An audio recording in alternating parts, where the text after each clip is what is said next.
Are you planning to buy a new sewing machine but don't know what to look for? When I bought my Singer 8280, there were a few important things I checked before making my decision. So today I'll share the things I think you should consider before buying your first sewing machine. What do you want to sew? Are you planning to make dresses or kurtis like how I do? Alter clothes? Sew home decor? Or do you want to work with denim, bags and heavier materials? This is probably the most important question because you don't necessarily need an expensive or heavy-duty machine if you're mainly going to sew lightweight and medium-weight garments. What fabrics will you use? A basic domestic machine can be great for everyday fabrics like cotton. But if your main purpose is sewing thick denim, multiple layers, canvas, leather or any other heavy materials, you need to check whether the machine is designed for that kind of work. Don't just look at a machine and think it's stitched denim once so it can handle anything.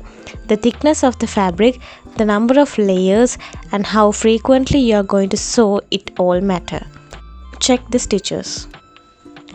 Don't just look at how many stitches a machine has.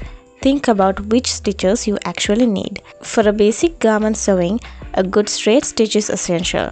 A zigzag stitch is also very useful for things like finishing edges. Depending on the machine, you may also have blind hem, button stitch, decorative or other stitch options. So before buying, look at the actual stitch chart and ask yourself, are these stitches useful for the projects I want to make? Check features and accessories. Look at the presser foot, foot pedal, bobbins, needle, free arm if your version has it, reverse sewing function, then the bobbin system, the type of accessories included. Finally, don't choose a sewing machine only based on price. First understand your requirements, what you're planning to sew, and the type of fabrics you'll be working with, and then choose a machine that suits you.